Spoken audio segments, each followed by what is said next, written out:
Hello, everyone, and welcome back to another amazing quote-unquote review by myself, Getsillian Sif Scott. Well, it's not really a review, it's more like impressions of a demo we recently started playing. Yeah, this is actually gonna be interesting. So we actually tried to do a gameplay video of this, and it turned out it didn't really turn out that well from audio and other issues. So we do have the video that we're gonna be showing you in the background as we talk about it. Yeah. But overall, Souldiers is developed by Retro Forge, published by Dear Villagers, and it currently has a release date of spring 2022. Yeah, that means they have between now, March 2022, April 2022, and May 2022. So we have between 1 to 3 months to get this game. So I'm excited for this game. This game encapsulates a lot. It has excellent pixel art, excellent music. I feel like I don't really play a lot of Metroidvanias, but I didn't even notice the game was a Metroidvania when I was playing it. It looked like it was very tight controls from my viewpoint, at least. Yeah, It has a lot of really great moments and like kind of a map design too. Yeah, that's true. The game has a lot of like the map design is kind of intuitive. It has a lot of strong. The controls are pretty solid.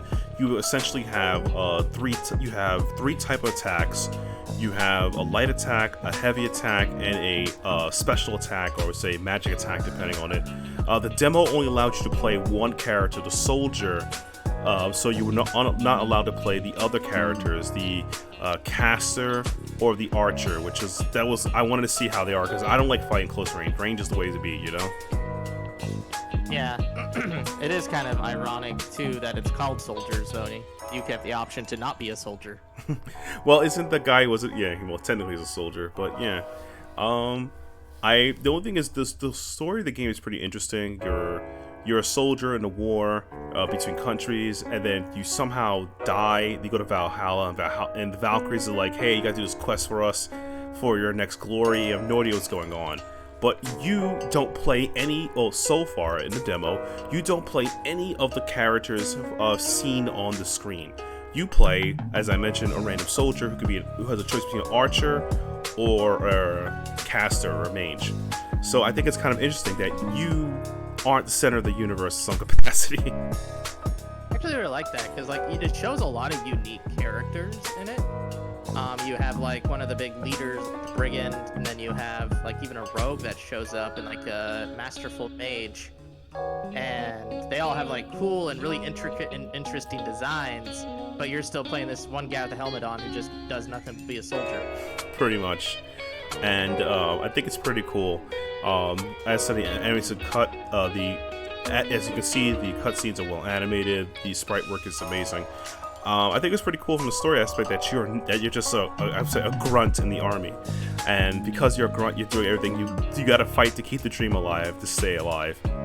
So one of the aspects of the game that I thought was interesting was that you also, like action RPGs, you level up by defeating enemies, and when you level up, you gain master relics, where you can use enough relics to upgrade your abilities any way you see fit.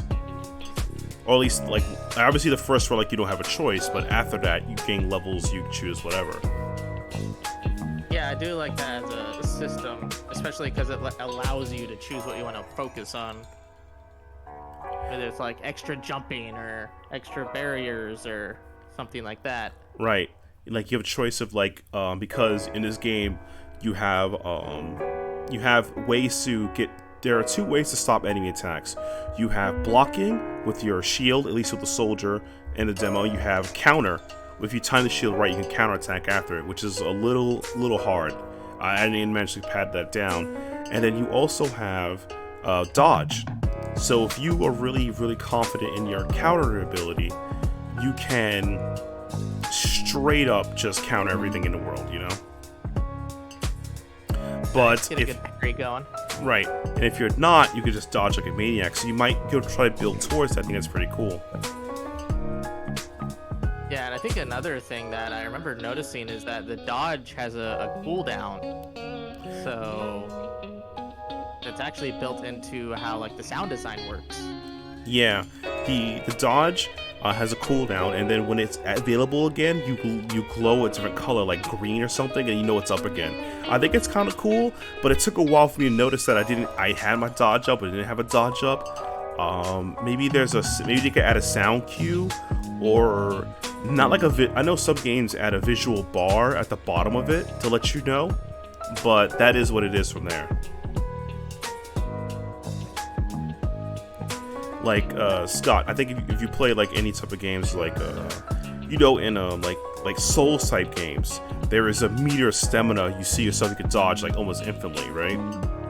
Yes. Right. And some games have dodging where it's like a cooldown, but you don't see it when it's done. Or in some games, you can upgrade the amount of dodges you have, like in Devil May Cry. If you play Dante Trickster in 5 or 3, you can have like 2 or 3 various air dodges or ground dodges. But so far in the demo, the character only has 1 dodge, so you gotta time it. It's not as difficult, but you gotta pay attention to see when it's up against you do stuff. Yeah. I understand that too. I don't even remember what I'd say is my favorite rolling mechanic. Because I know like the Souls games are very important with rolling, with having like a stamina bar to make sure that you don't roll too much. Right, and it kind of hampers your movement, and yeah, and it kind of is what it is from there. But it doesn't feel that bad in this game. It works the way it works. It's just kind of interesting that the game, like, you notice your dodge is available via visual cue, and I think it's kind of cool.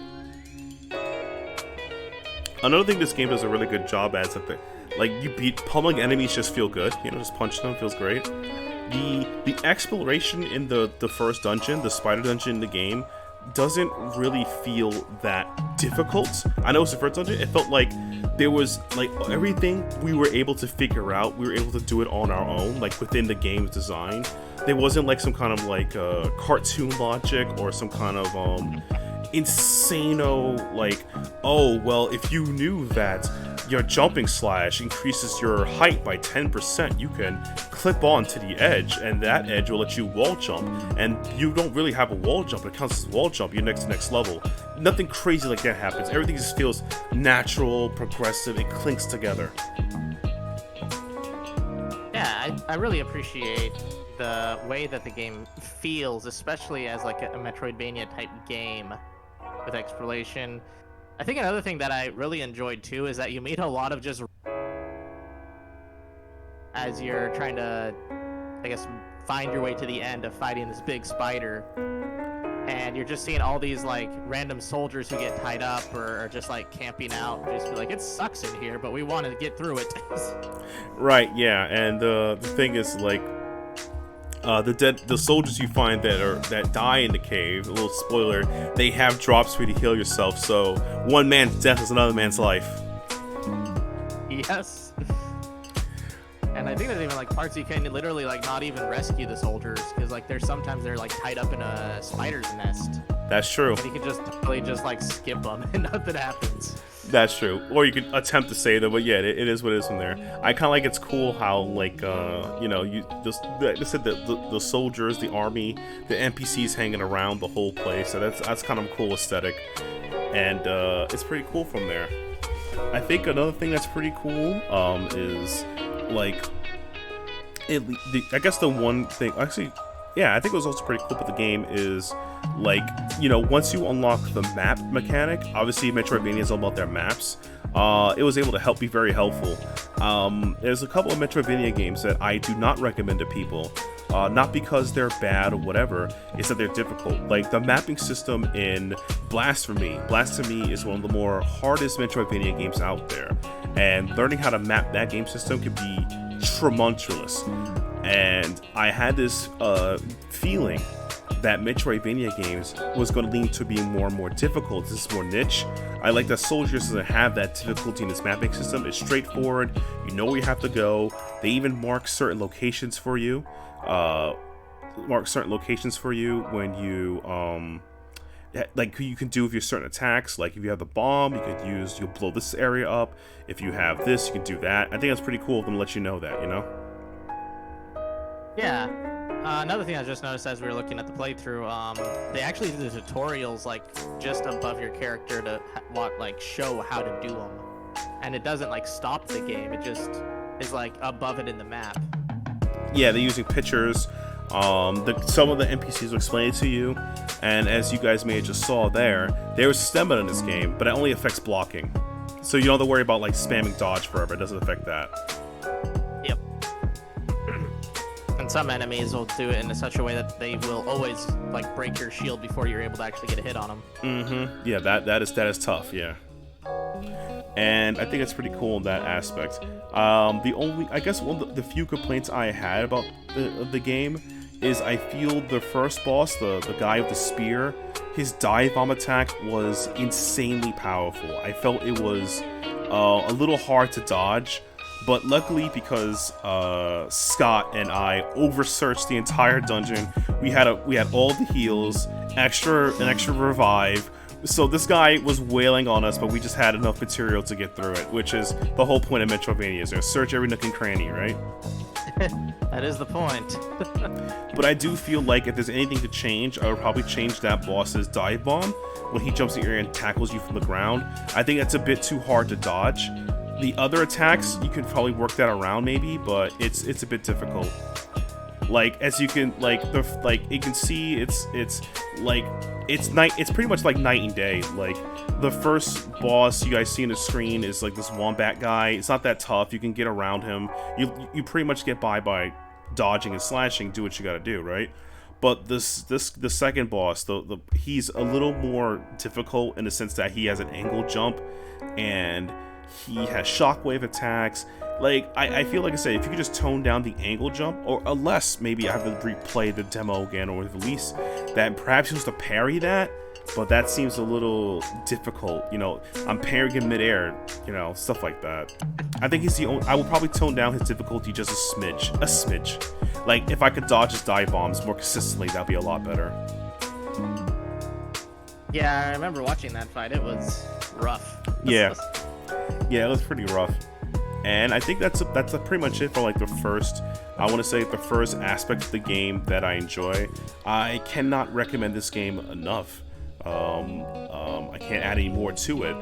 I definitely recommend you guys attempt to follow the game, you know, wishlist it, and you know, pick it up when it comes out. The demo is really solid. Scott, do you have anything more to add about this game? Any things you would fix? Anything you enjoyed? I think my favorite part about this was the pixel art that it shows. It also has a lot of just variety in how it's designed in the levels with the characters, and I really like that the controls are actually very well intuitive. They feel like they are actually, you know, doing something when you're actually using them. That's true. Honestly, this is probably one of the more interesting Metroidvania games to me, because I always feel like Metroidvania games always try to make games really difficult in terms of like control and maps and everything, and that's one of the reasons why I always get turned off by them. But this one seems a lot more accessible for those who are like new to the genre and who kind of just want to see an experience from it and see what brings people to the Metroidvania genre, and I feel like this is like the game for them. True, that's it, and that's a good take of it. I feel the same way as it, because I definitely like, you know, there are games that I feel like this is the game I recommend for people who want to try Metroidvania. I recommend this game for people who like action platformers. This game is just gorgeous. I really, everyone who worked on this game, give yourself a pat on the back. You guys are amazing, and definitely looking forward to this game on full release. Hopefully, it comes out this month. I mean, if not, I got 2 more months to wait. You know. Won't be too long. Anyway, this is Get Silliest and Sif Scott signing out. We'll see you guys in the next one. Be sure to subscribe to the channel. Be sure to like the video as well, and be sure to follow us on our social media so you can be updated next time we go live and do other things. And we'll see you guys in the next one, and enjoy. See ya.